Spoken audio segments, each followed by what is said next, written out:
تفصیل ہے جس میں بتایا گیا ہے کہ مال غنیمت کا 5واں حصہ رسول اکرم صلی اللہ علیہ وسلم آپ کے قرابت داروں، یتیموں، مسکینوں اور مسافروں کو دیا جائے گا، جبکہ 4 حصے مجاہدین کے درمیان تقسیم کیے جائیں گے۔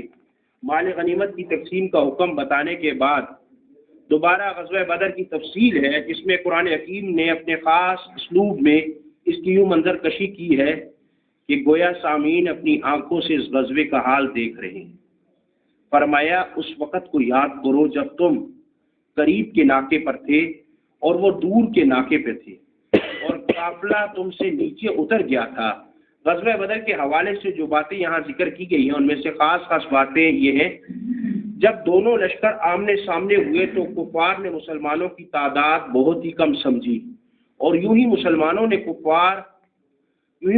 کو کفار بہت کم دکھائی دیے۔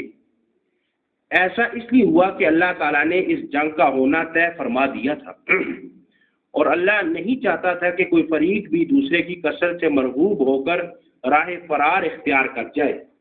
اللہ تعالیٰ نے غزوہ بدر میں مسلمانوں کی نصرت کا تذکرہ کرنے کے بعد اللہ کی نصرت کے حصول کے 4 عناصر بیان فرمائے۔ پہلا، میدان جنگ میں ثابت قدم رہنا۔ دوسرا، اللہ کا ذکر کثرت کے ساتھ کرنا۔ تیسرا، آپس میں اختلاف اور لڑائی جھگڑے سے بچ کر رہنا۔ چوتھا، دشمن کے مقابلے کے وقت ناموافق امور پر صبر کرنا۔ اور اگلی بات کہ غزوہ بدر میں شیطان مشرکین کے سامنے ان کے اعمال کو مزین کر کے پیش کرتا رہا اور دوسری جانب مسلمانوں کی مدد کے لیے آسمان سے فرشتے نازل ہوئے جو کافروں کے چہروں اور پیٹوں پر سخت ضربے لگاتے تھے۔ مفسرین فرماتے ہیں اگرچہ یہ آیت تو غزوہ بدر کے بارے میں نازل ہوئی ہے لیکن مفہوم کے اعتبار سے عام ہے، چنانچہ موت کے وقت ہر کافر کی پٹائی لگتی ہے۔ اگلی بات، قریش پر غزوہ بدر میں آفت آئی اور وہ ذلیل و خوار ہوئے تو اس کی وجہ یہ بتائی گئی کہ اللہ تعالیٰ کا دستور یہ ہے کہ جب کوئی قوم شکر کے بجائے کفر اور اطاعت کے بجائے معصیت شروع کر دیتی ہے تو اللہ تعالیٰ بھی اپنا معاملہ بدل دیتا ہے اور اسے نعمت کی جگہ نقبت اور راحت کی جگہ مصیبت میں مبتلا کر دیتا ہے۔ اور غزوہ بدر کے پس منظر میں مسلمانوں کو ہدایت کی گئی ہے کہ وہ دشمنوں کے مقابلے کے لیے مادی، عسکری اور روحانی تینوں اعتبار سے تیاری مکمل رکھے۔ ظاہر ہے غزوہ بدر میں مالی تیاری مکمل نہ تھی، یہ تو اللہ کی خاص نصرت کا نتیجہ تھا کہ مادی اور عسکری اعتبار سے کمزوری اور دونوں لشکروں میں بے پناہ فرق کے باوجود اللہ تعالیٰ نے مسلمانوں کو فتح عطا فرمائی۔ لیکن آئندہ کے لیے مسلمانوں کو حکم دیا گیا کہ وہ حالات اور ضروریات کے مطابق بھرپور تیاری کریں تاکہ ان کے اسلحہ اور ساز و سامان کو دیکھ کر دشمن پر رعب طاری ہو جائے اور وہ اسلامی لشکر کے سامنے آنے کی جرت ہی نہ کرے۔ ارشاد باری تعالیٰ ہے جہاں تک ہو سکے تم ان کے مقابلے کے لیے تیاری رکھو، قوت بھی اور گھوڑوں کا پالنا بھی، کہ اس کے ذریعے تمہاری داغ بیٹھی رہے اللہ کے دشمنوں پر اور تمہارے دشمنوں پر اور ان کے سوا دوسرے لوگوں پر جنہیں تم نہیں جانتے اور اللہ انہیں جانتا ہے۔ یہاں اس بات کی وضاحت ضروری ہے کہ مادی قوت اور طاقت کی اہمیت کے باوجود روحانی قوت کا انکار نہیں کیا جا سکتا، بلکہ حقیقت تو یہ ہے کہ دشمن سے روبرو ہونے کے لیے روحانی اور ایمانی قوت تمام دوسری قوتوں اور وسائل کے مقابلے میں زیادہ اہمیت رکھتی ہے۔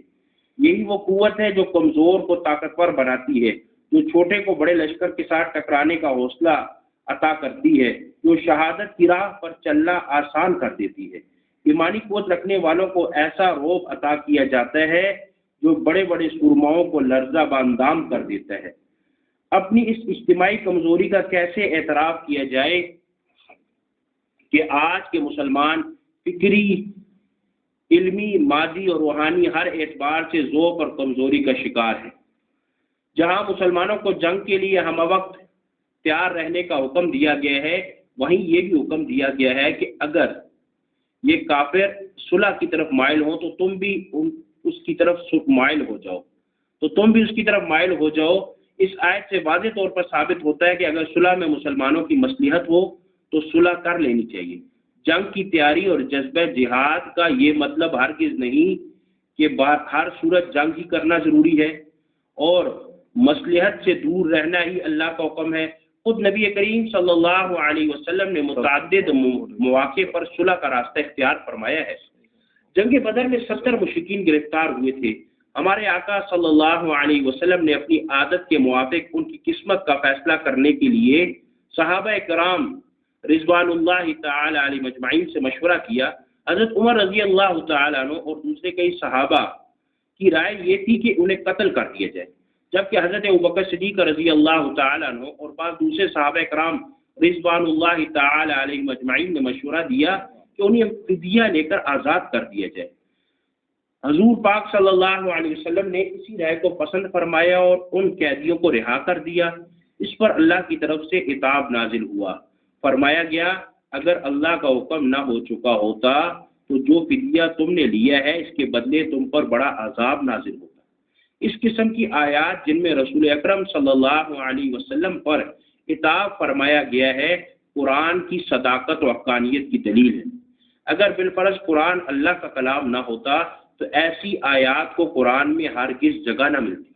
یہ بات بھی ملحوظ رہے کہ عتاب کے باوجود اللہ تعالیٰ نے مسلمانوں کو اس فدیے کے کھانے کی نہ صرف اجازت دی بلکہ اسے حلال اور پاکیزہ قرار دیا جو مشرک قیدیوں سے لیا گیا تھا۔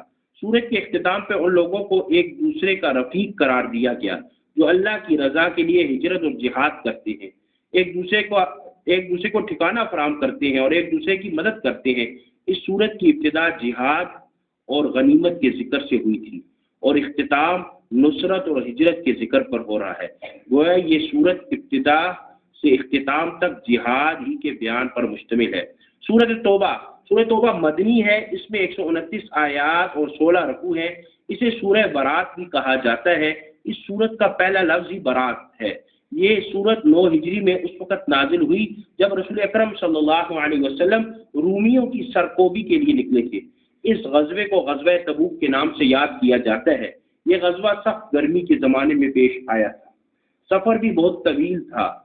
پھل پکے ہوئے تھے جو کہ ان کا اہم ذریعہ معاش تھا اور مقابلہ ایک ایسی سلطنت سے تھا جسے اپنے وقت کی سپر پاور ہونے کا دعویٰ تھا۔ مختصر یہ کہ یہ غزوہ اہل ایمان کے لیے بڑی ابتلا اور ان کے صدق اور اخلاص کا امتحان تھا۔ اس کے ذریعے مومنوں اور منافقوں کے درمیان امتیاز بھی ہو گیا۔ حقیقت میں سورہ توبہ کی بنیادی ہدف 2 ہی ہے، ایک مشرکین اور اہل کتاب کے ساتھ جہاد کے احکام بیان کرنا، دوسرا غزوہ تبوک کے پس منظر میں اہل ایمان اور اہل نفاق کے درمیان واضح فرق کر دینا۔ جہاں تک احکام جہاد کا تعلق ہے، تمہید کے طور پر ان معاہدات سے برات کا اعلان کیا گیا جو مسلمانوں نے مشرکین کے ساتھ کیے تھے۔ ان کے لیے انتہائی مدت 4 ماہ مقرر کر دی گئی۔ یوں ہی مشرکوں کو بیت اللہ کا حج کرنے سے بھی منع کر دیا گیا کیونکہ یہ لوگ کئی بار عہد شکنی کے مرتکب ہو چکے تھے اور اسلام کے بڑھتے ہوئے سیلاب کو روکنے کے لیے یہود کے ساتھ گٹھ جوڑ کرتے چلے آ رہے تھے۔ مشرکوں سے برات کا اعلان کرنے کے بعد اہل کتاب کے ساتھ بھی قتال کی اجازت دے دی گئی کہ مکر و فریب، عہد شکنی، منافقت اور جھوٹ ان کی فطرت میں رچ بس چکا تھا۔ یہود کا قبیلہ بنو قریظہ ہو یا بنو نذیر ہو یا بنو قینقاع ہو، انہوں نے اسلام اور مسلمانوں کو نقصان پہنچانے کا کوئی موقع ہاتھ سے نہیں جانے دیا تھا۔ تقریباً 20 آیات میں ان کے باطنی خباثت اور دقیانوسی کارروائیوں کو واضح کر دیا گیا اور مسلمانوں سے کہا گیا کہ اہل کتاب میں سے جو لوگ اللہ پر ایمان نہیں لاتے اور نہ ہی روز آخرت پر یقین رکھتے ہیں اور نہ ان چیزوں کو حرام سمجھتے ہیں جو اللہ اور اس کے رسول نے حرام کی ہیں اور نہ دین حق کو قبول کرتے ہیں، ان سے جنگ کرو یہاں تک کہ وہ ذلیل ہو کر جزیہ دے۔ جہاں تک اس صورت کے ہدف کا تعلق ہے تو منافقوں کی علامات اور بد باطنوں کو اس بات کا اندازہ کیا گیا کہ وہ سب کے سامنے ذلیل اور رسوا ہو کر رہ گئے۔ اس لیے اس صورت کا ایک نام سورہ فضاحہ بھی ہے، یعنی رسوا کرنے والی صورت۔ اس صورت کے نزول سے قبل انہوں نے اپنے آپ کو اسلام کے زبانی دعووں کے پردوں میں چھپا رکھا تھا، لیکن اس صورت نے ان کے باطن کو یوں ظاہر کیا کہ ہر کسی نے جان لیا کون منافق ہے اور کون مخلص مومن ہے۔ منافقوں کی کمزوریوں اور عیب کو نمایاں کرنے کا ظاہری سبب غزوہ تبوک بنا۔ جہاد تو ویسے بھی جان کو جوکھوں میں ڈالنے والی عبادت ہے، جبکہ غزوہ تبوک میں مادی اعتبار سے اپنے وقت کی سب سے بڑی فوج کے ساتھ مقابلہ تھا، اور وہ بھی شدید گرمی اور فقر و فاقہ کے دنوں میں۔ اس غزوے کے پس منظر میں منافقوں سے جو حرکتیں سرزد ہوئیں ان کا اندازہ چند جھلکیوں سے لگایا جا سکتا ہے۔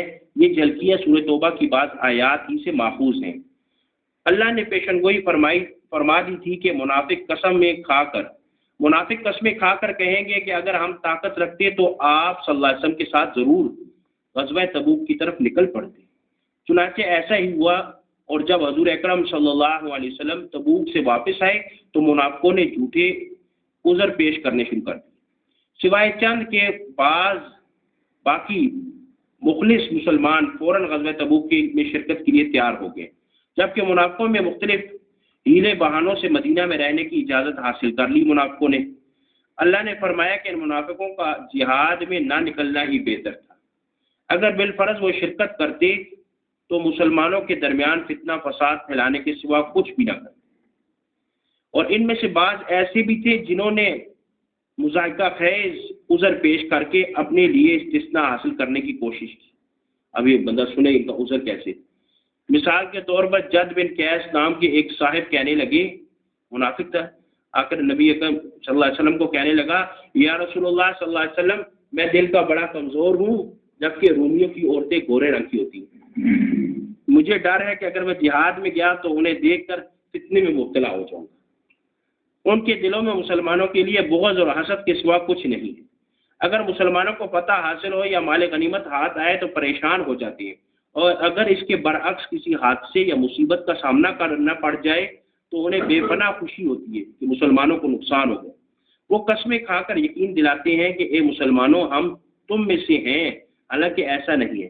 ان کی نظریں صرف مال پر ہوتی ہیں، اگر مل جائے تو خوش ہوتے ہیں، اگر محروم رہے تو اللہ کے نبی پر بھی تانا زنی سے باز نہیں آتے، کیونکہ حضور صلی اللہ علیہ وسلم ہر کسی کی بات سن لیا کرتے تھے، یعنی وحی کے ذریعے نبی اکرم صلی اللہ علیہ وسلم کو پتہ لگ جاتی تھی، اس لیے وہ آپ صلی اللہ علیہ وسلم کے بارے میں کہتے تھے کہ آپ تو نعوذ باللہ میرے کان ہیں، آپ میرے کان ہیں۔